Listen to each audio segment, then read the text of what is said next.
Parlons Aviation, épisode 74.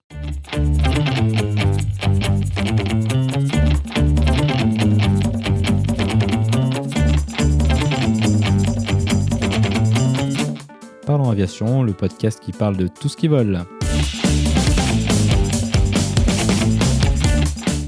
Je m'appelle Antoine et aujourd'hui nous parlons de facteurs humains et de Just Culture avec Véronique.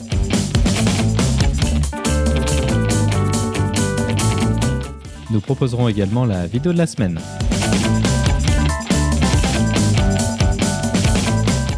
Bienvenue à bord, j'espère que vous êtes confortablement installés. Parlons Aviation épisode 74 et prêt au départ.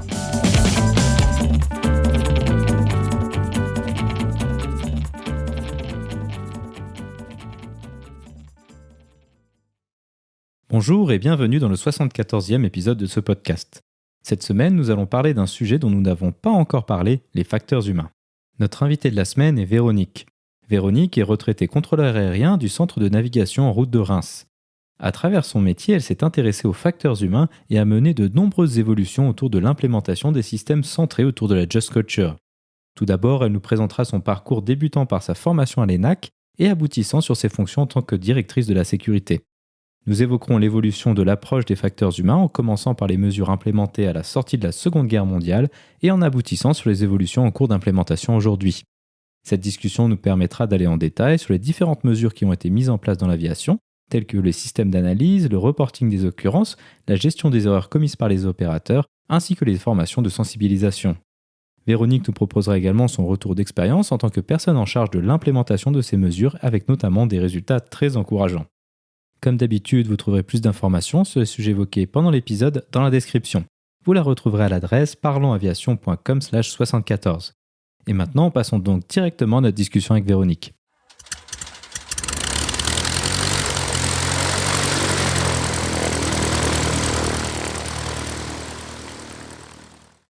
Bonjour Véronique et bienvenue sur Parlons Aviation. Peux-tu nous décrire ton parcours aéronautique ? Bonjour Antoine, écoute, je suis très honorée que je ne sais pas par quel chemin tu sois arrivé jusqu'à moi. Mon parcours aéronautique, il est assez en ligne droite. En fait, quand j'étais gamine, j'avais décidé d'être contrôleur aérien en lisant un livre.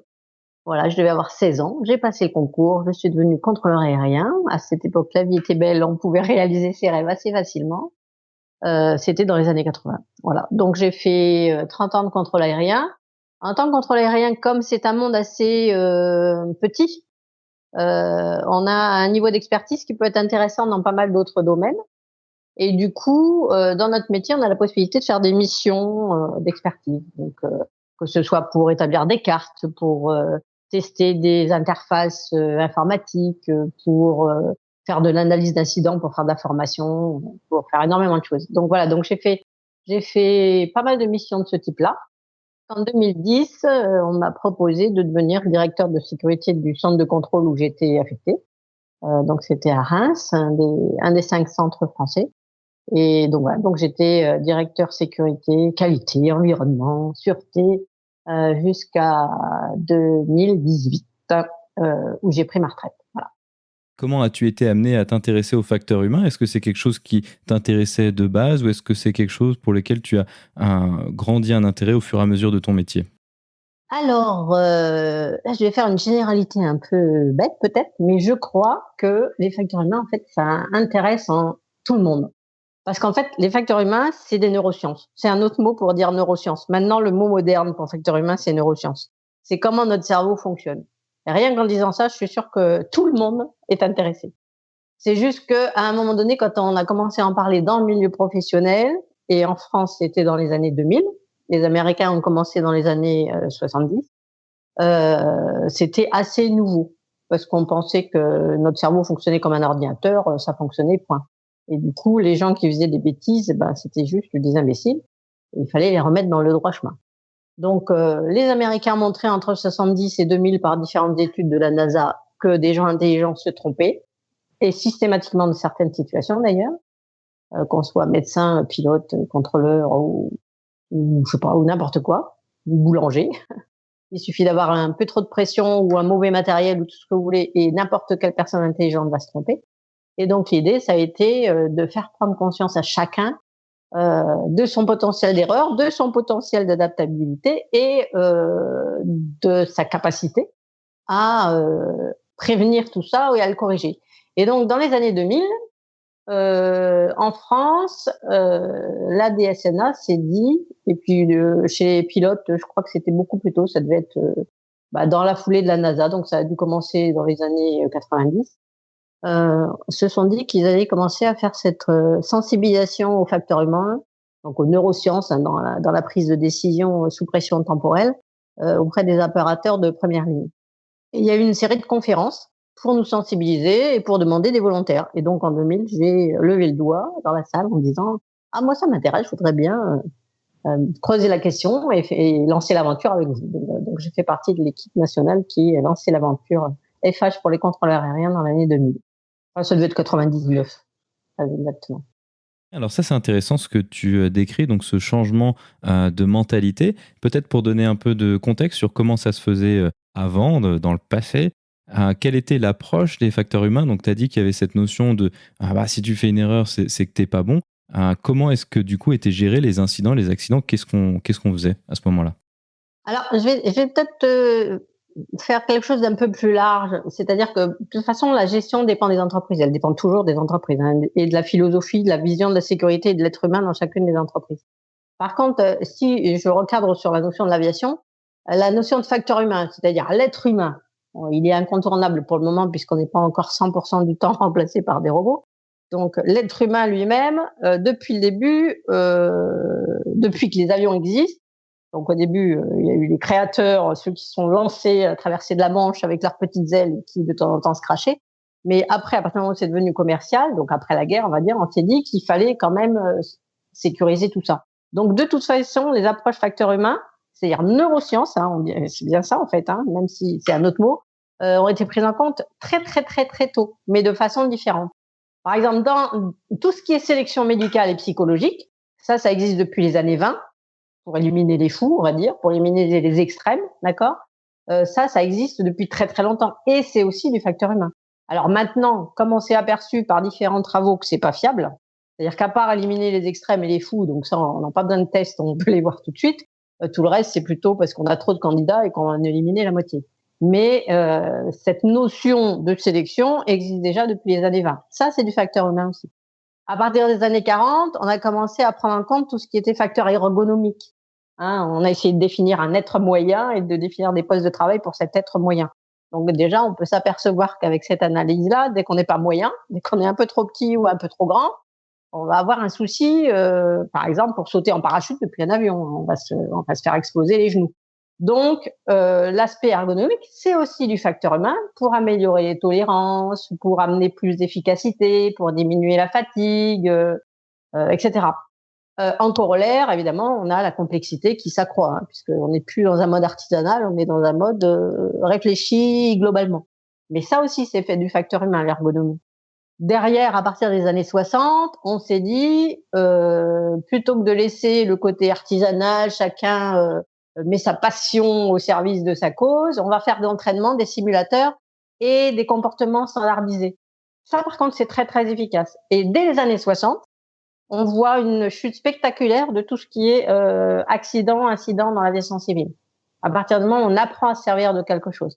Et même plus récemment, hein, par exemple, l'accident du Berlingen avec les TICAS, c'est très clairement parce qu'il n'y avait pas eu d'entraînement suffisant sur le TICAS, hein, et surtout pas d'entraînement homogénéisé au niveau international. Donc vraiment, tout ce qui est entraînement simulateur, ça par contre, en termes de facteurs humains et d'amélioration de la sécurité, dès les années 60, ça a été immédiat dans toutes les statistiques. À partir des années 70, donc on a dit la NASA fait des études pour lancer la gestion humaine dans les cockpits parce qu'elle s'aperçoit que des gens intelligents se trompent systématiquement. Voilà. Donc ils ont fait un certain nombre de choses sur simulateur et en réel, comme savent faire les Américains. Et du coup, ils ont lancé ce modèle de développement de facteurs humains au niveau de l'aviation. Au niveau des années 80, là, on rentre dans le modèle informatique. Hein. Il y a énormément de jeunes qui ont fait des études informatiques à partir des années 80 et de plus en plus maintenant. Donc là, le rêve, c'était l'automatisation, la robotisation, et on a automatisé tout ce qu'on pouvait automatiser. Donc, ça diminue les interactions, ça dégage du temps. Par contre, la problématique, parce qu'à chaque fois, il y a 2 revers dans la pièce, tout le temps. Si on a un homme en interaction avec une machine, quand on améliore d'un côté, il faut forcément mettre l'autre à niveau en face. Donc, la problématique, c'est qu'avec l'automatisation, tous les systèmes sont devenus des boîtes noires. Et du coup, l'être humain qui en a la charge, il comprend pas forcément comment ça fonctionne. Et du coup, on se retrouve très récemment, par exemple, avec le problème du Rio. Il suffisait qu'il fasse rien pour qu'il se passe rien. Ils ont fait quelque chose, ils ont plus rien compris aux enchaînements et ils ont craché l'avion. Donc, en fait, quelque part, l'automatisation dégage du temps, mais demande à l'être humain d'être super expert en cas d'urgence d'un système qu'il ne connaît plus. En situation normale, c'est très bien. En situation complexe et d'urgence, ça devient beaucoup plus compliqué, l'automatisation. Puisque l'ordinateur nous dit, je sais plus faire, je te redonne la main. Ok, d'accord, je fais quoi maintenant? Donc là, on se retrouve avec des syndromes de panique. À partir des années 90, là, c'est la grande joie du règlement. Voilà, règlement, normes, standardisation, etc., etc. Ça fonctionne pas mal aussi à partir du moment où on décide de pas tout normer juste pour faire des parapluies. On va dire ça comme ça, c'est pas politiquement correct. Mais effectivement, savoir le code de la route, par exemple, c'est quand même plus pratique pour conduire tous ensemble. Si on va conduire, je sais pas, on prend en Asie ou en Afrique, nous, on n'a pas les codes. C'est-à-dire le code de la route est censé être le même, mais nous, il y a des codes de klaxon. Enfin, il y a des codes qu'on connaît pas. On est un peu dans la galère. Donc, avoir des règlements et des standardisations que tout le monde connaît pour connaître les limites qui soient communes à tout le monde, ça ne veut pas dire qu'il faut pas les franchir de temps en temps, puisque par l'écrit, on peut pas prévoir tous les cas de situation réelle. Par contre, ça aide effectivement au travail collectif, surtout quand on a de moins en moins de temps. On sait du coup quelle est la règle que l'autre va appliquer. À partir des années 2000, donc là, c'est là que la DSNA, c'est-à-dire le côté contrôler rien, va rentrer en ligne de compte. Donc là, les FH sont généralisés partout. C'est-à-dire la notion d'acculturation des opérateurs va être généralisée à tout ce qu'il y a d'opérateurs dans l'aviation. C'est-à-dire que ce soit les pilotes, le personnel de bord, la maintenance, les contrôleurs aériens, enfin voilà. Donc là, on a une grande généralisation puisque tout ce qui pouvait être fait sur les machines était fait, tout ce qui pouvait être fait sur le règlement était fait, tout ce qui pouvait être fait sur la formation était fait. Maintenant, il restait plus que les derniers maillons, lui faire comprendre qu'il est à la fois le problème et la solution, qu'il est à la fois, il a la capacité de produire des erreurs, mais de les récupérer pour éviter des actions préjudiciables qui, là, peuvent carrément amener une faillite dans l'entreprise ou la compagnie considérée. C'est déjà vu, un accident égale disparition de la compagnie, ça c'est déjà vu. Voilà. Donc ça veut dire qu'à un moment donné, il faut que l'être humain comprenne qu'il est la dernière barrière. Ça ne veut pas dire que tous les autres, en amont, dans l'organisation, formation, on a dit, formation, emploi du temps, enfin tout ce qu'on a pu dire avant, ne doit pas être fait. C'est-à-dire si toute la pression est sur l'opérateur de dernière ligne, 100% des opérateurs de dernière ligne finiront par se tromper. Donc, ça veut dire aussi que quelque part dans une entreprise, si on entend une phrase du type, de toute façon, c'est tous des imbéciles, ils font tous la même bêtise, vous pouvez être sûr que c'est la norme qui est pas bonne. Parce que c'est pas possible que 100% d'individus intelligents qui ont envie de bien faire et qui se lèvent pas le matin en se disant quelle bêtise je vais faire aujourd'hui, s'ils se trompent tous, c'est que la norme est pas bonne et que donc la procédure de retour d'expérience au sein de l'entreprise est pas bonne. Alors ça, c'est très intéressant. Ça nous amène vers un des sujets qu'on voulait discuter aujourd'hui. C'est cette notion de culture juste en français. Je ne sais pas si la traduction est tout à fait juste, mais de just culture en anglais. De quoi s'agit-il et en quoi est-ce que ça se rattache à ce que tu décrivais jusqu'à maintenant avec l'aspect humain et de faire confiance à l'humain, ce qui n'est pas toujours évident à notre époque en tout cas? C'est un petit peu compliqué comme ça à rentrer directement dans le sujet, mais pour moi, il y a plusieurs étapes. C'est-à-dire, une entreprise doit mettre en place, doit comprendre que les êtres humains sont leur force. C'est-à-dire que c'est un être humain, à la différence d'un ordinateur, il va être capable de s'adapter à n'importe quelle situation, même s'il n'est pas programmé pour ça. C'est pour ça qu'il y a beaucoup moins d'accidents qu'il ne pourrait y en avoir, parce que les êtres humains récupèrent. D'accord ? Vous mettez des ordinateurs, c'est très bien à partir du moment où tout est prévisible. Vraiment, il y a des choses imprévisibles, l'ordinateur, il ne saura pas faire. Sauf maintenant, peut-être avec la prochaine génération d'intelligence artificielle auto-apprenante, mais ça demande tellement de capacité de traitement de données en temps réel que je ne suis pas sûre que le coût vaut la chandelle. Mais bon. Donc, l'être humain a une capacité d'adaptation énorme. Et ça va avec la notion d'erreur. C'est-à-dire que c'est parce qu'il se trompe qu'il apprend et qu'il peut changer et qu'il n'est pas comme les fourmis, pareil depuis des millions d'années. L'être humain a changé pendant les 100 000 ans de sa vie. La fourmi est toujours la même qu'il y a, je ne sais pas combien de temps, 100 000 ans qu'elle existe. D'accord ? Parce qu'elle ne fait que de la répétition. Nous, on fait de l'adaptation. Je me trompe. Ah bah tiens, la meilleure façon de faire. Et à mon échelle à moi. C'est-à-dire moi, aujourd'hui, dans ma cuisine. Pas génétiquement la génération d'après. On apprend tous individuellement tous les jours pour être meilleur que la journée d'avant. Donc, l'être humain est vraiment le potentiel, la ressource clé d'une entreprise à condition qu'il ait cette possibilité de création et à condition donc qu'on lui autorise l'erreur. Donc ça, c'est la première chose. On apprend si on fait des erreurs. La deuxième chose, c'est qu'il faut que le système il soit robuste.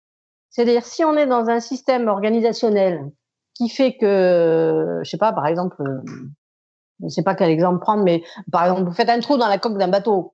Si le bateau coule, vous pouvez mettre tout ce que vous voulez comme facteur humain. Le système étant pas robuste, de toute façon, tout va exploser tout le temps. Parce qu'il suffira, même si c'est pas l'être humain, vous allez rencontrer un rocher et puis vous avez le Titanic. Donc derrière, on a mis en place un cloisonnement des cales qui fait que même s'il y a un trou d'un côté, le bateau il coule plus.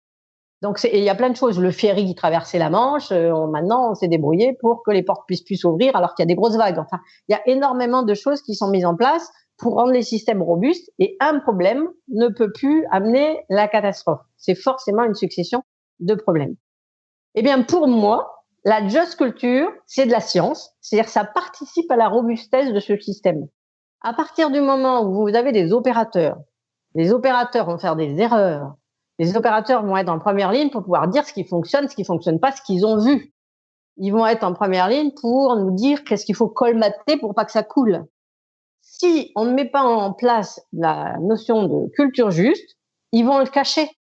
Et on attendra le big one, on attendra 250 morts pour s'apercevoir que quelque chose qui était dans le système depuis déjà 10 ans, tout le monde vivait avec et personne n'osait lever le doigt pour en parler parce que celui qui en parle, il est désigné comme le coupable.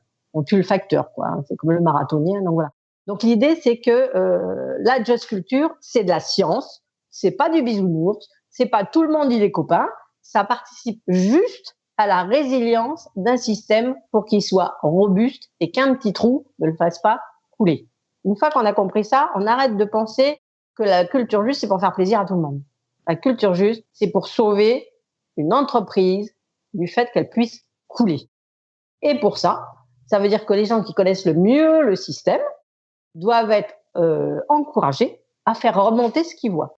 Parce que des erreurs, il y en a, forcément, puisqu'on est des êtres humains, et parce que c'est des êtres humains qui les conçoivent, c'est pas pour le moment des machines qui conçoivent des machines pour nous, etc., etc. Et parce que on ne conçoit des choses qu'avec les connaissances qu'on a à un moment donné. C'est une fois qu'on a eu le problème qu'on connaît le problème. L'amiante, on a su le problème une fois qu'il y a eu des problèmes. Le sang contaminé, on a su le problème une fois qu'on a eu le problème. Enfin, on peut prendre tout ce qu'on veut, même maintenant, le Covid, on saura en tirer des leçons après quand on va analyser ce qui s'est passé. Mais analyser à chaud, c'est très compliqué. Par contre, ce qu'il faut, c'est être autorisé à faire remonter tout ce qui allait, tout ce qui allait pas, etc. Et de là, on en tire quelque chose de plus solide pour la fois d'après. À condition d'avoir une culture juste. C'est-à-dire à condition que ce soit non punitif, à condition que tout ce qui est remonté dans le cadre d'une volonté de bien faire et de prestation de service ou de meilleur service, même si c'est au niveau de la personne qui le fait, je pense que c'est mieux de faire comme ça. À partir du moment où on remonte des suggestions, on les prend en compte, on les étudie. Et derrière, par exemple, si c'est une violation, si à un moment donné, quelqu'un décide que dans ce cas-là, la norme n'est pas applicable et ça marche pas. Et à mon avis, il y avait plein de choses qu'ils ont changé, par exemple, dans le système d'intubation pendant le Covid. Pourquoi ? Parce qu'ils en ont fait tellement qu'ils ont appris en faisant. Et qu'ils ont vu qu'avant, ils faisaient des erreurs. Donc, à la limite, ils pourraient presque être poursuivis pour ce qu'ils faisaient avant, puisque c'était pas bien. Vous comprenez ce que je veux dire ? Donc, en fait, l'idée, c'est qu'à un moment donné, même si je déroge aux normes et aux standards, parce que finalement, il y a une nouvelle situation qui se présente et ça me paraît mieux à moi de faire autrement, il faut pas me punir à cause de ça. Il faut étudier la chose et soit je fais un retour en formation, d'où l'intérêt de la formation qui reste quand même un pilier important, pour expliquer aux gens pourquoi ou comment on aurait dû faire dans le cadre de la norme, qui finalement s'appliquait très bien, mais je la connaissais pas, le dernier alinéa, je le connaissais pas. Ou alors, je change la norme en prenant en compte la nouvelle réalité. Et donc, c'est un système vivant. Un système robuste, c'est un système vivant. Alors ça, c'est très intéressant ce que tu décris, et puis expliquer aussi bien que ça paraît être quelque chose d'extrêmement sensé, d'intuitif et de bon sens, ouais, ça finalement. Mais en fait, on voit assez facilement, que ce soit dans le monde du travail, mais que ce soit dans l'aviation ou ailleurs, que tout ce que tu décris là, aussi intuitif que ça puisse paraître, c'est quelque chose qui demande beaucoup d'inertie à implémenter dans les systèmes, que ce soit dans les entreprises ou ça. Quelles sont habituellement les réticences à ce mode qui paraît aussi intuitif expliqué comme ça? Alors, justement, c'est parce que c'est pas intuitif, parce que ça fonctionne sur le système de l'évolution de l'être humain, c'est-à-dire l'adaptation. D'accord? Sauf que jusqu'à maintenant, même si je te demande, tiens, c'est quoi l'évolution darwinienne? Tu dirais quoi, toi? Le plus fort qui survit, quelque chose comme ça? Voilà. Eh ben, c'est faux. Tu vois? C'est pas le plus fort, sauf que c'est tout ce qu'on a en tête. Donc, toutes les entreprises pensent que c'est l'entreprise la plus forte qui va, etc., rentre dans un modèle concurrentiel, on essaye de tuer l'autre, et c'est le plus fort qui s'en sort, et c'est le lion qui mange la biche, etc. C'est pas ça du tout, Darwin, ce qu'il disait. Ce qu'il disait, c'était le plus adaptatif qui s'en sort. Tu comprends la différence? Et donc, la problématique, c'est que dans notre tête, on croit que c'est le plus fort qui gagne. Le plus fort, c'est la loi de la jungle, et à un moment donné, il y a des morts, des catastrophes et des gens qui disparaissent quand on fait ça. À partir du moment où on fait de l'adaptation, adaptation égale collaboration, obligatoirement. Adaptation égale collaboration parce que j'ai pas la science tout seul, parce que je m'en sors pas tout seul, parce que je regarde quelqu'un d'autre qui fait autrement, parce que je partage des choses, d'accord? Donc à un moment donné, si par exemple en ce moment il y a quelque chose d'affreux qui est en train de se passer, c'est que la sécurité quelque part c'est l'antithèse de la sûreté. La sécurité, c'est je dois partager toutes mes données, comprendre où c'est que j'ai eu des problèmes, avertir les autres qu'ils pourraient avoir les mêmes problèmes, puisqu'ils ont mêmes êtres humains avec le même cerveau. On met tout à plat et on essaye de faire un système qui soit globalement résilient pour que les autres ne se fassent pas avoir de la même façon. La sûreté, c'est je cache tout, je montre rien à personne parce qu'on ne sait jamais, des méchants pourraient récupérer les données et essayer de rentrer dedans. Donc c'est vraiment l'antithèse. Faire de la sûreté, ça empêche quasiment de faire de la sécurité. Tu comprends la problématique? Bref, donc pour en revenir à ton truc de départ, c'est c'est pas le plus fort qui gagne, c'est le plus adaptatif, et l'adaptatif va avec la collaboration. Et ça, c'est quelque chose qui nous est pas appris. Donc ce n'est pas intuitif. Une fois qu'on a étudié le modèle d'évolution, on comprend que c'est comme ça que ça fonctionne. Mais il faut étudier en dehors des systèmes, il faut faire de la science. Faut plus faire de la finance, il faut faire de la science. La finance, elle, et l'économie, qui est le but en soi des entreprises. Le but en soi des entreprises, c'est quand même c'est de rendre un service au départ, et puis après, comme ça devient quelque chose d'intéressant, on passe à l'étape d'après, c'est puisque ça plaît, on développe et on fait de l'argent. C'est-à-dire, toutes les entreprises fonctionnent sur ce modèle-là et on peut pas leur reprocher. C'est le but du jeu, c'est ça, quoi. Donc, la problématique, c'est que l'économie, elle est sur un temps très court. Elle va être sur 2 ans ou 3 ans et elle va effectivement faire de l'adaptation, mais c'est de l'adaptation du plus fort, d'accord? Et pour repartir dans un autre cycle 2 ans ou 3 ans après. Or, la collaboration et l'adaptation pour faire grandir un système, ça va être plutôt du 10 ans, voire du 50 ans pour le nucléaire.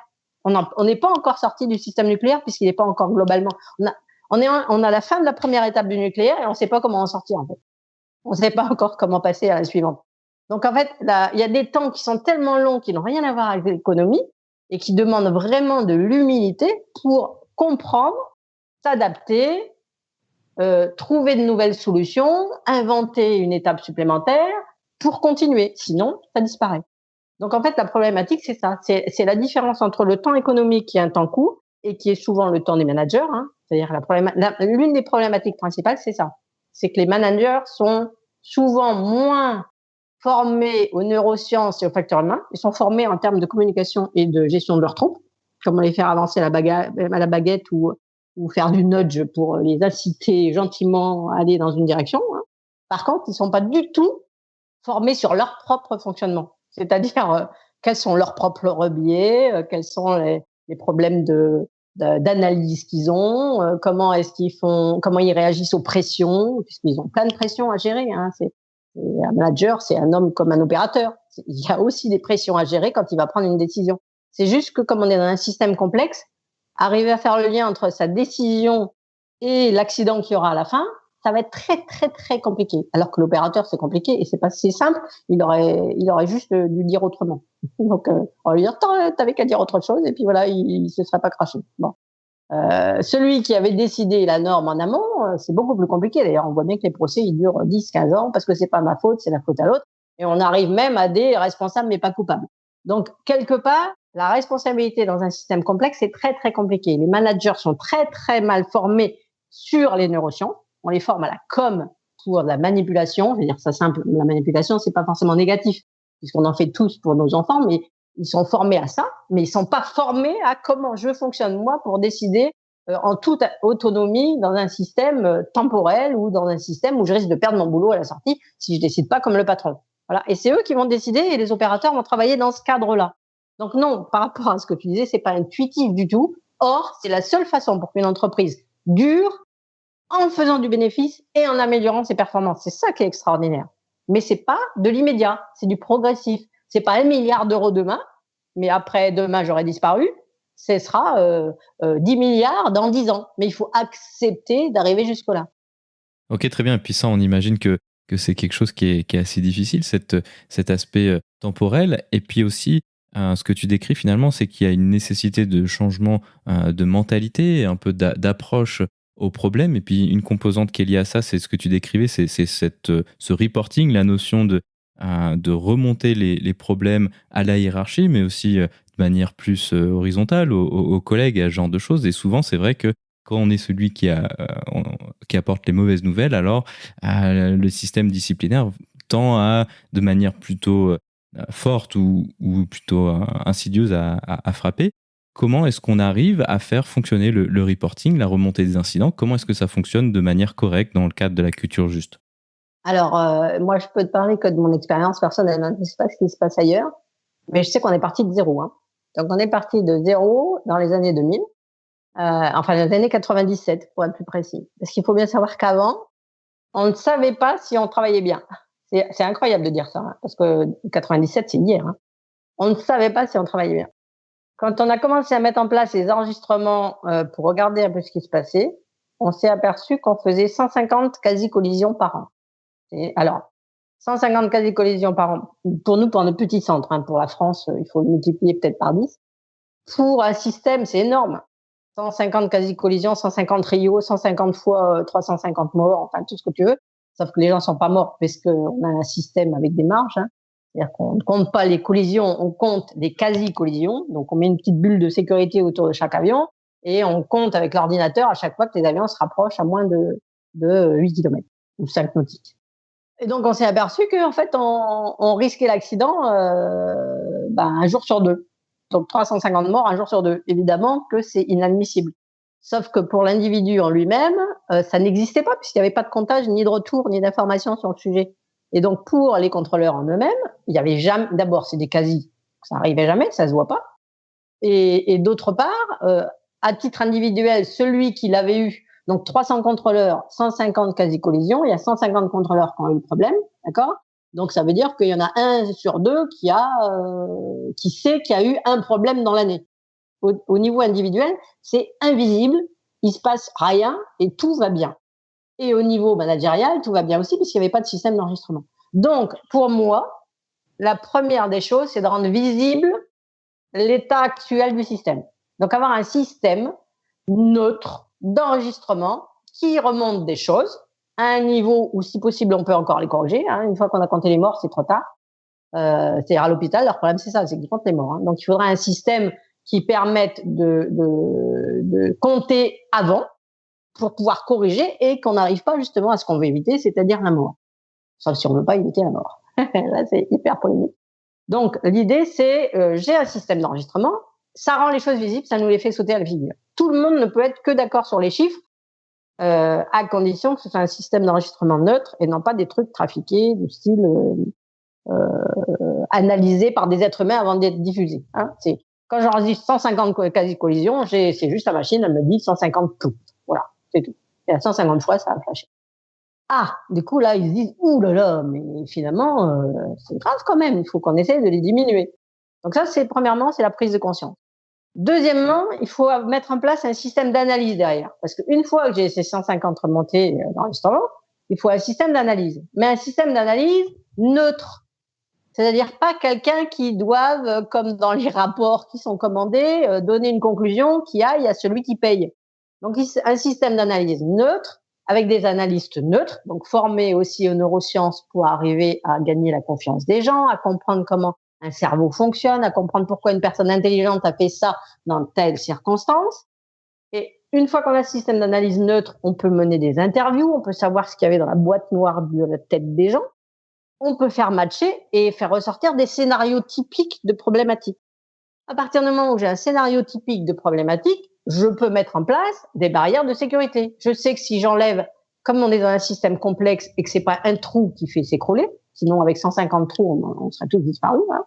Donc c'est pas un problème qui fait s'écrouler le système. Par contre, à chaque fois que je vais emboucher un de petits trous, mon système sera de plus en plus robuste.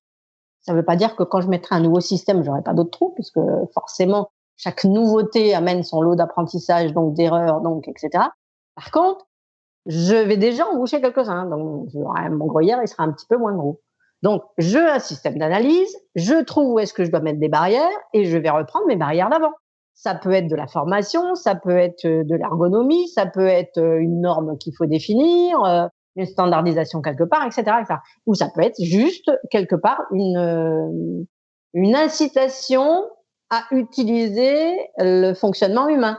Par exemple, qu'est-ce que je pourrais parler de très simple? Par exemple, quand vous conduisez votre voiture, quand on vous dit de vous arrêter toutes les 2 heures sur l'autoroute, c'est complètement lié à la concentration. Alors, vous pouvez essayer de faire 4 heures d'affilée. C'est sûr que les dernières heures, c'est votre voiture qui conduit, c'est plus votre tête.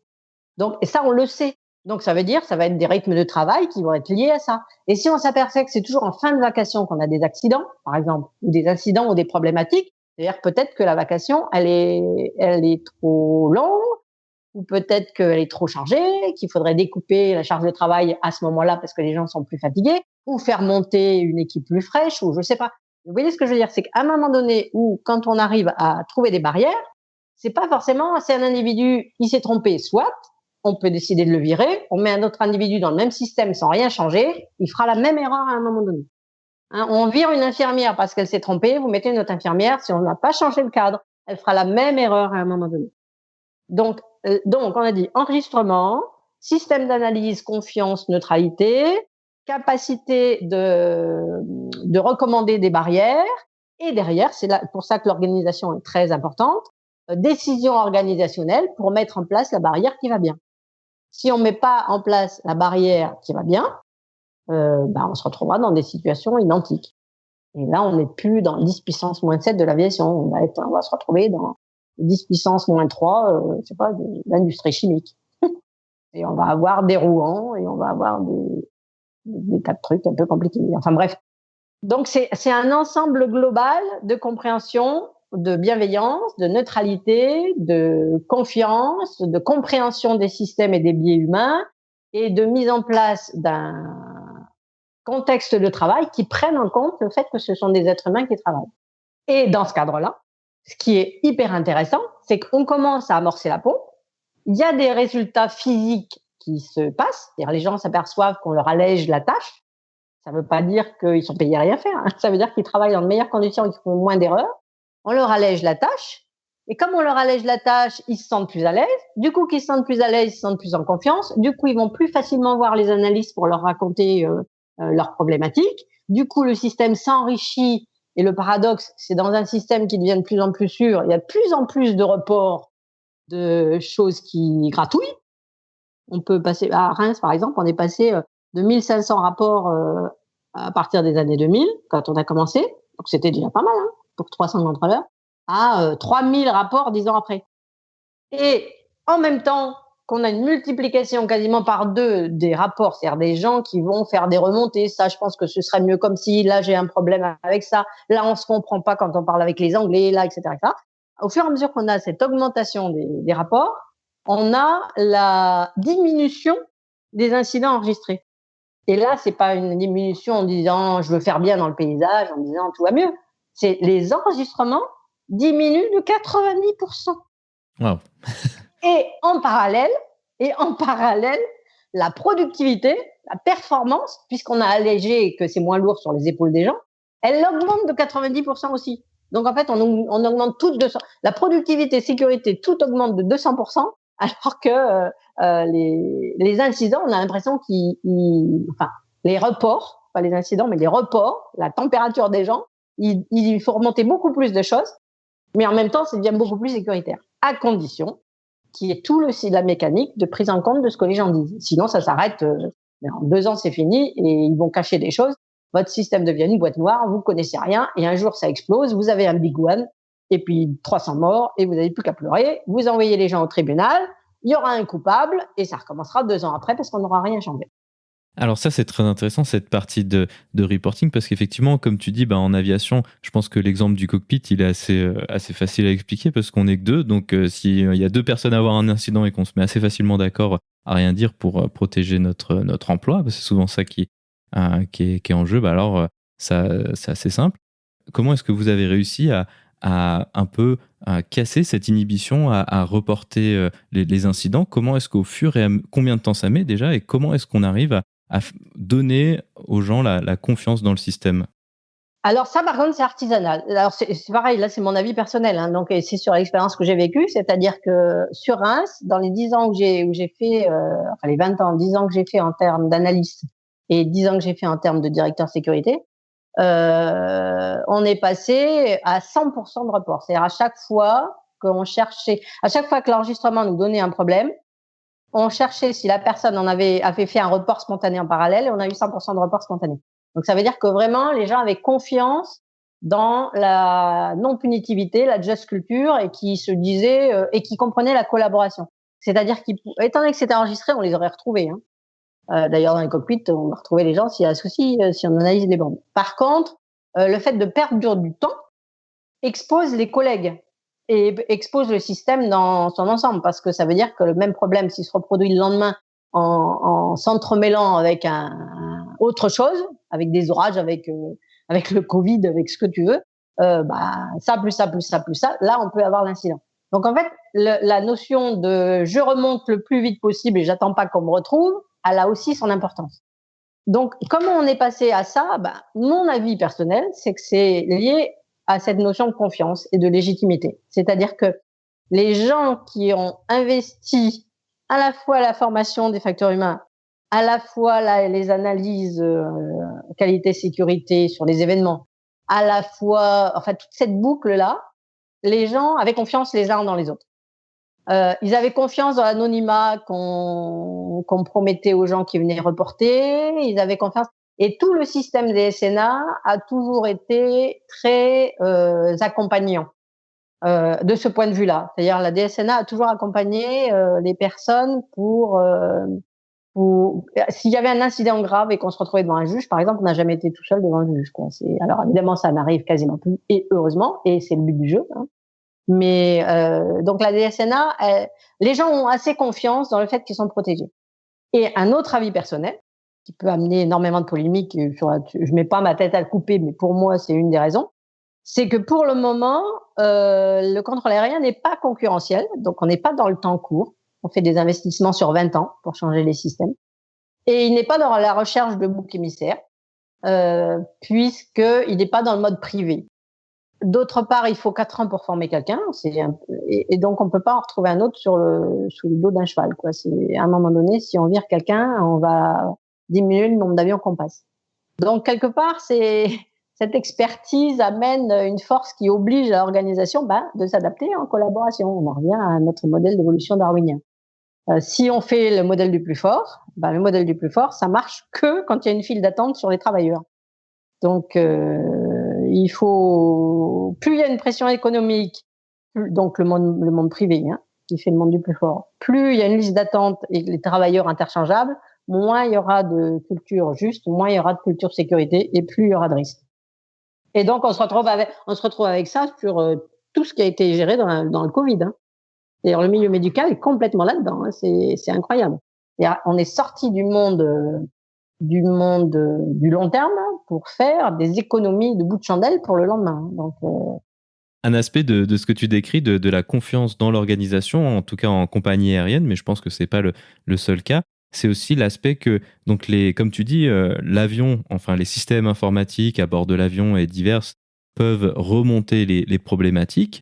Et donc en général, elles sont associées à un rapport parce qu'on connaît en général habituellement assez bien ce que l'avion va être capable de détecter. Néanmoins, ces reports de l'avion, ces incidents ou ces occurrences, disons, elles sont pas envoyées directement à des gens de manière nommée. C'est-à-dire que dans ma compagnie, en tout cas, mais je pense que c'est le cas à peu près partout ailleurs, par réglementation, la personne qui va pouvoir voir les informations identifiantes, en fait, c'est quelqu'un qui a été élu par les pilotes et qui va avoir un certain nombre de conditions qui vont être nécessaires pour pouvoir donner le nom. Mais sinon, du point de vue organisationnel et management, l'incident est traité de manière totalement anonyme, de sorte à ce que ça peut aussi un peu éliminer des conséquences moins, disons, visibles.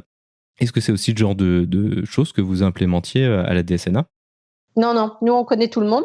Par contre, c'est anonyme dans la mesure où j'amène mon report à quelqu'un, il va le rentrer dans la base de données en lien avec l'événement du temps, mais il enlève mon nom. C'est-à-dire que lui, quand il veut m'interviewer, il sait qui je suis, etc. Et donc, je peux lui donner tous les éléments. Par contre, au niveau national, si on veut faire des statistiques ou faire des recherches, mon nom, il va disparaître. Tout ce qu'on est en train de se dire, c'est au sein de l'entreprise. Et c'est pour éviter qu'un juge arrive. À partir du moment où on arrive à un accident, c'est-à-dire à des morts pour le coup, ou des gens qui portent plainte parce qu'il y a des blessés, et un juge, on n'est plus du tout dans la culture sécurité et la just culture. Hein. Ça n'existe pas dans un tribunal, ça. Hein. Je ne sais pas si ça existera un jour, mais ça n'existe pas dans un tribunal. Donc, l'intérêt de la culture sécurité et de la just culture, c'est qu'on n'ait pas de procès. C'est pas qu'on l'implémente dans un procès, c'est qu'on n'ait pas de procès. D'accord? C'est de faire disparaître les procès et la judiciarisation. Si on arrive dans le mode judiciarisation, on va être obligé de trouver un coupable, parce que c'est comme ça que ça fonctionne, il faut trouver un responsable. Donc de toute façon, même si c'est débile, c'est comme ça que ça fonctionne. Pour l'opinion publique, parce qu'on est des êtres humains, donc on est des animaux dehors, il faut qu'on sacrifie quelqu'un de toute façon. Donc voilà. Donc à un moment donné, il va falloir un responsable pour rassurer tout le monde. Et de dire non mais tout le monde a sa part, etc., ça va pas fonctionner s'il y a eu des morts. Il y a forcément des gens en deuil qui vont en vouloir à d'autres. Donc l'idée, c'est d'éviter ça. Et justement, la culture sécurité et la just culture évitent d'arriver à une judiciarisation et à des morts. Si on est dans un procès, on met tout de côté. Là, on cherche des coupables. Le coupable, ce sera en général le dernier qui a causé, surtout s'il est mort. Hein, par exemple, un pilote qui est mort, c'est le coupable idéal. Voilà. Ça évite de remonter dans l'organisation et de changer des choses. Par contre, s'il commence à devenir vivant, là, ça devient embêtant. Parce que du coup, il va y avoir une bataille de qui c'est qui est responsable. C'est le pilote, il va vouloir sauver sa peau. Et là, on va remonter dans l'entreprise. Enfin, ça va prendre des proportions pas possibles. Donc, l'idée, c'est vraiment d'éviter d'arriver au procès et à la judiciarisation. Et c'est à ça que ça sert, la just culture. Hein. C'est pour ça que je dis que c'est pas le monde des bisounours, c'est pas tout le monde qui est gentil. Ça sauve la peau des entreprises. Voilà. Alors ça, c'est intéressant ce que tu décris, la notion de gestion. Alors effectivement, à partir du moment où ça a été transmis à la justice, ben, c'est un peu un autre sujet. Mais néanmoins, il y a quand même, dans je pense à peu près toutes les organisations, des incidents qui sont assez critiques, mais qui n'arrivent pas à l'accident, mais qui en étaient quand même vraiment pas loin. Comment est-ce que la Just Culture va gérer ces incidents, surtout dans des accidents qui vont pouvoir paraître, en tout cas initialement, ah ouais, mais ça, enfin, on entend souvent dans des analyses très basiques à la télé, typiquement, ah mais ça c'était évident, ah, mais ça c'était basique. Mais en fait, c'est pas aussi simple que ça. Et comment est-ce que la Just Culture gère ces incidents qui paraissent un peu basiques, quoi? Alors, c'est pas la just culture, c'est la culture sécurité. C'est-à-dire que rien n'est basique. D'accord? Comment te dire? Le nombre de gens qui se tordent la cheville en descendant d'un trottoir, il y en a 1 million. Ça t'est peut-être arrivé, ça m'est arrivé, c'est débile de se tordre la cheville en descendant d'un trottoir de 5 centimètres. D'accord? Ou en mettant les pieds dans un trou de lapin. Donc, ça fait partie des événements basiques dont tu parles. N'empêche qu'il y a 10 millions de gens à qui ça arrive. Moralité, ça veut dire qu'on ne regarde pas nos pieds quand on marche. Soit on prend cette notion-là en compte pour faire en sorte qu'au niveau des yeux, il y ait des informations qui disent aux gens, attention, regarde tes pieds, il y a un trou, ou il y a un gros dénivelé, soit on continue à avoir des entorses. Et ben, donc, il n'y a rien de basique. Rien du tout. Ça n'existe pas, le truc basique. Le truc basique, c'est après. C'est après, quand on fait de la rétrospection, et ça s'appelle justement un biais de rétrospection. Quand on connaît la conclusion, c'est facile de dire ce qu'on aurait dû faire après. Là, c'est facile à dire ce qu'au niveau gouvernemental, il aurait fallu faire sur le Covid. Quand on est dedans, rien n'est basique. Il y a plein d'inconnus. On est dans un monde incertain. On est face à des choses inconnues, à des résultats d'action inconnus. On ne sait pas si quand on décide blanc, il va se passer ce qu'on croit ou autre chose. On est obligé de marcher et d'apprendre en avançant.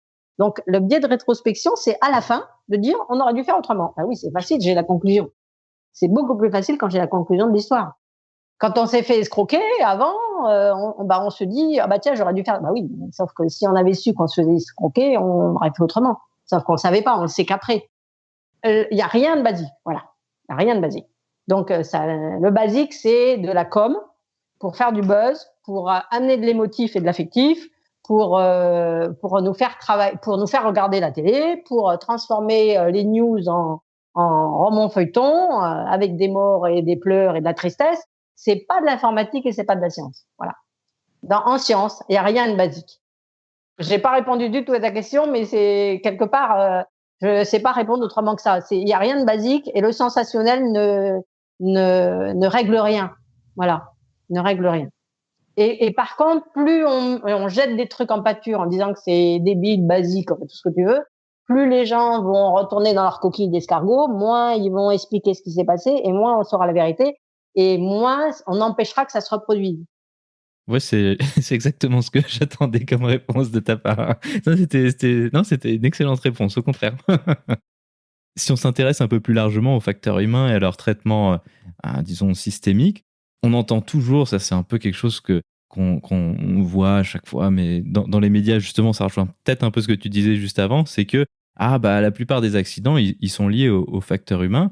Et donc, de manière, à mon avis, extrêmement simpliste, on dit si on supprimait le facteur humain, alors ça résoudrait les incidents. Enfin, moi, j'y crois pas du tout à ça parce que il y a quand même beaucoup d'incidents qui sont évités par des humains et dont on n'entend absolument jamais parler. Et puis ça, je pense que ça fait vraiment partie du quotidien ou presque des métiers comme pilote ou contrôleur aérien. Quel est un peu ton avis sur sur ce cheminement logique qui est souvent présenté comme véridique et comme applicable à plein d'autres choses, dont l'automatisation et l'autonomie aussi?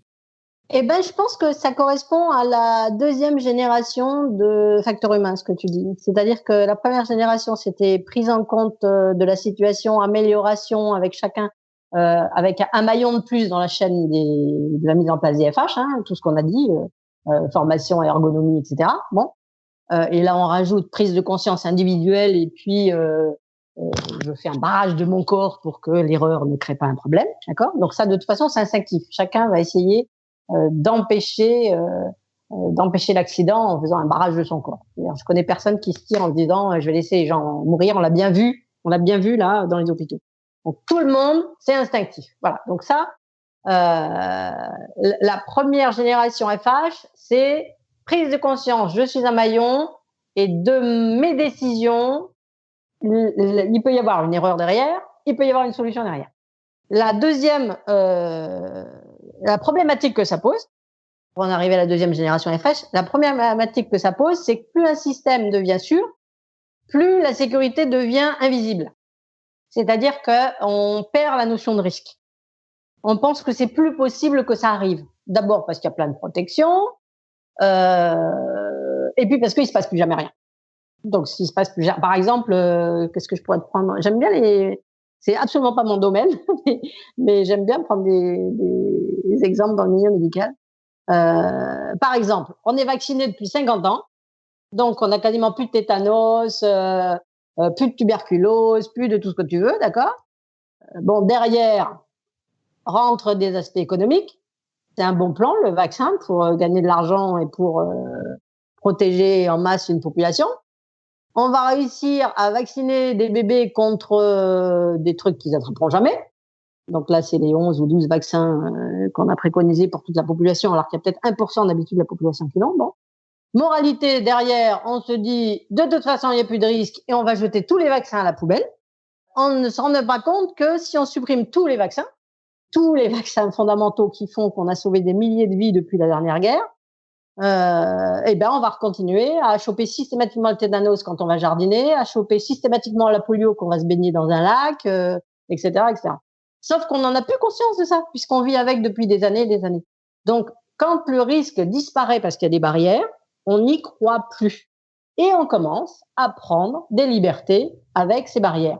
Du coup, la sécurité va diminuer petit à petit et on va revenir à un gros clash qui sera beaucoup plus gros que le clash de 50 ans avant. Parce que, comme on était dans un système complexe et ultra sûr, quand on a commencé à prendre un petit peu des libertés par rapport aux barrières, mais des libertés organisationnelles, hein, c'est plus la peine de enfin bon, bref, parce que ça coûte trop cher, on va attendre un peu, on va étaler les modifications qui sont recommandées, etc., etc. On a un gros accident avec un gros truc qui tombe. Derrière ce genre de choses, ça c'est juste la logique humaine de la prise en compte du risque. Tous ceux qui habitent à côté d'une centrale nucléaire vont dire que c'est pas dangereux parce que ça fait 50 ans qu'ils vivent, ils sont pas malades. D'accord? Donc ça, c'est la prise en compte humaine du risque et tu mets dedans un critère économique qui fait que le risque peut du coup revenir d'une façon insidieuse.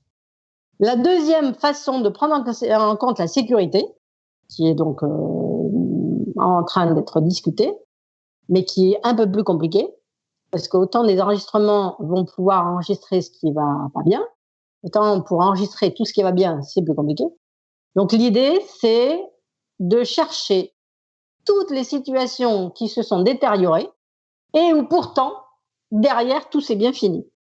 Donc ça, c'est la génération, je sais plus comment ça s'appelle, Safety Culture 2, je sais plus quel nom ça donne, mais l'idée, c'est la résilience, c'est aussi en récupérant les critères d'adaptation. Qu'est-ce qui fait que dans notre génie, à partir du moment où je suis dans une situation inconnue, c'est-à-dire, je sais pas, je perds l'équilibre avec mes patins à roulettes, et pourtant je tombe pas. Comment j'ai fait pour récupérer la situation? Et donc ça arrive constamment dans tous les systèmes où on peut pas arrêter le temps, où je peux pas mettre l'ordinateur sur pause, regarder dans mon manuel comment ça marche. Par exemple, j'arrête ma voiture, je regarde mon manuel, attends, cette lumière rouge, elle veut dire quoi? Ah oui, il faut pas que je redémarre, je l'engule. OK. Donc, à un moment donné, quand je peux pas mettre sur pause, que je suis obligée de continuer dans un moment incertain, il y a forcément des trucs qui se passent et je fais comme je peux. Et la plupart du temps, ça marche. Donc, ce qu'il faut, c'est arriver à étudier l'intelligence qui a permis de sauver une situation qui pourtant aurait pu finir autrement. Et par exemple, on reprend le Mont Saint-Odile. Le Mont Saint-Odile, donc c'est toute une succession de choses avec un problème ergonomique, là pour le coup, plus un problème de collaboration dans le cockpit. Bon. C'est arrivé 200 fois avant le Mont Saint-Odile, sauf que c'est arrivé en plein jour. Et donc les gens, ils voyaient l'horizon et ils voyaient que leur taux de descente n'était pas le bon, puisqu'ils voyaient l'extérieur. Là, en pleine nuit, avec un temps plutôt mauvais, ils n'avaient aucune référence et ils faisaient confiance aux instruments et ils n'ont pas vu qu'ils s'étaient gourés d'échelle. D'accord? Donc, à un moment donné, l'idée, c'est de regarder aussi le nombre de fois où quelque chose ne s'est passé bizarrement et où pourtant les gens s'en sont sortis. Voilà. Donc ça, c'est la génération d'après. C'est essayer de trouver c'est quoi les facteurs d'adaptation sur lesquels il faudrait investir. Parce que du coup, il faudrait former ça, ces méthodes-là. Sauf que comme on les connaît pas, on forme à des normes, mais on forme pas à des méthodes. Voilà. Mais ça, c'est en balbutiement parce qu'on sait absolument pas comment faire. Hein. Comment enregistrer ce qui va bien? C'est compliqué. Hein. Donc là, c'est une autre génération de rapports. Et c'est aussi là que c'est intéressant par rapport aux gens qui auraient pris l'habitude de faire des remontées d'informations. Si on arrivait à faire un circuit, moi je voulais essayer de mettre en place, mais je suis partie trop tôt. Je voulais réussir à élargir les enregistrements sur des choses qui se sont bien terminées, c'est-à-dire où il n'y a pas eu d'événement derrière. Et après aller voir les gens pour voir avec eux c'était quoi la contrainte et comment ils s'en sont sortis. Mais ça demande, mais là par contre c'est un travail titanesque parce que si j'ai une erreur sur 100 qui amène à un incident, ça veut dire que j'ai 99 trucs à étudier qui vont bien. C'est très très compliqué à faire. Ça demande donc je pense que c'est pas pour demain. Vu que déjà l'étape 1, elle n'est pas partout, je pense que l'étape 2, elle n'est pas pour demain. C'est très intéressant ce que tu décris parce que je l'avais jamais entendu présenter comme ça. Mais par exemple, nous, maintenant, dans nos programmes de simulateurs, donc il y a ce que tu décris, la partie normative où on fait les exercices qui sont nécessaires par la prorogation de la licence et ce genre de choses. Mais ils ont décidé aussi de faire des scénarios où, en fait, non notés, donc un peu aspect Just Culture à ce niveau-là, mais aussi où le but, c'est pas tellement de voir si les gens arrivent à s'en sortir de manière exemplaire, comme dans les critères de notation, mais plus d'essayer de développer des méthodes de résolution de problèmes avec des trucs qui sont largement plus compliqués pour amener les gens un peu à aller plus loin en termes de la complexité de ce qu'ils résolvent. Est-ce que c'est un peu ça l'idée de ce que tu décris? Bon, c'est une des nuances de ce que j'ai dit. Il n'y a pas que ça, parce que moi, j'étais plus sur le mode d'observation. Mais toi, tu dis essayer de mettre les gens en situation et regarder là où ça coince et comment ils s'en sortent. De toute façon, c'est tous les principes. Tu regardes tous les films de science-fiction de labyrinthe, c'est ça. Hein. C'est comment a fait celui qui a réussi à s'en sortir. Et c'est ça qui est intéressant, en fait. Sur quoi il s'est appuyé? Ça a été quoi son indice? Comment il s'en est sorti? Et donc, quelque part, c'est aussi ça qui permet d'être résilient. Et du coup, ça amène autre chose. Ça peut amener une modestie d'entreprise aussi, parce qu'à un moment donné, ce qui serait intéressant, c'est de regarder. Ah, je suis super content. Dans l'aviation, on a un incident tous les 10 ans. On en a quasiment zéro. On n'en a pas. Voilà. On n'en a pas. On a 10 ou 20 quasi-collisions par an avec nos histoires de marge, là. Donc, on étudie, etc. Donc, on va dire qu'on est arrivé à une asymptote, on ne sait pas faire plus bas parce que on n'a pas trouvé le système. Donc, pour faire plus bas, il faudrait qu'on arrive dans le safety 2. D'accord? OK, on est content, la vie est belle. On ne sait pas dire tout ce qu'on a évité. On ne sait pas étudier les succès passés. On ne sait pas regarder tout ce qui a bien marché, mais c'est un coup de bol, c'est la dernière personne, c'est l'opérateur qui a sauvé la mise. Donc l'idée, ce serait vraiment d'arriver à faire, je regarde là où ça a marché pour regarder si ça a vraiment marché parce qu'on a suivi la norme ou si ça a marché parce qu'il y a quelqu'un qui est intervenu au bon moment. Et du coup, je fais une organisation beaucoup plus vraie avec des statistiques beaucoup plus vraies derrière, quoi. Tu comprends ce que je veux dire? Donc, ce que tu dis, c'est un aspect intéressant. C'est un aspect intéressant. De toute façon, à partir du moment où on est là pour apprendre, c'est intéressant. Même quand c'est pour éliminer des voies, la science, c'est ça. Hein. La science, c'est je sais pas ce que je vais trouver, j'essaye un truc, ça marche pas, je fais autre chose. Voilà. Mais c'est de la science d'essayer quelque chose. S'interdire d'essayer quelque chose, c'est pas de la science. Hein. Est-ce qu'il y avait autre chose dont tu voulais parler aujourd'hui? Je sais pas, parce que je crois que j'ai déjà dit beaucoup de choses sur plein de trucs. Donc, non, moi je pense que ma notion de robustesse. En fait, je crois que quand j'ai pas préparé, mais il y a un truc qui m'est arrivé à l'idée en disant, parce que dans tes questions, tu avais plein de trucs sur la jazz culture. Je dis, ben, la jazz culture, c'est un peu rabâché dans tous les sens. Et à un moment donné, j'ai écouté un truc à la radio sur la notion de robustesse des entreprises ou de robustesse des civilisations. Parce que les civilisations disparaissent de la même façon. Hein. Et je me suis dit, mais c'est ça en fait. La just culture, c'est une notion de robustesse, de résilience, de rebondir. C'est pas tous les hommes, ils sont beaux, ils sont gentils, on est tous potes et on se tape dans le dos. C'est ensemble, on essaye de faire en sorte que notre service dure le plus longtemps possible, le mieux possible. Voilà. Ainsi se conclut donc cette discussion. Véronique, merci beaucoup d'avoir accepté de venir nous parler de facteurs humains et de Just Culture sur le podcast. Eh bien, je te remercie Antoine et bonne continuation à toi.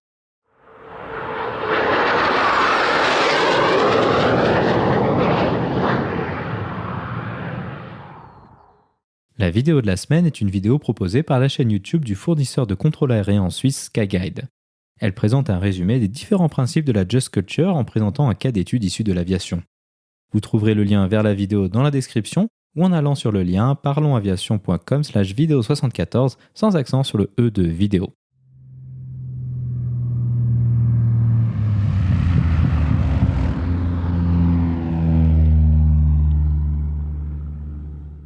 Ainsi se conclut donc le 74e épisode de ce podcast. J'espère qu'il vous a plu et je vous invite à vous abonner sur votre application de podcast favori. Également, n'hésitez pas à laisser un avis 5 étoiles sur iTunes, ce qui permettra à d'autres personnes de découvrir ce podcast. Je tiens à remercier Véronique d'avoir accepté de venir sur le podcast pour nous parler de facteurs humains et de Just Culture. La description de cet épisode est disponible sur notre site web parlonsaviation.com/74.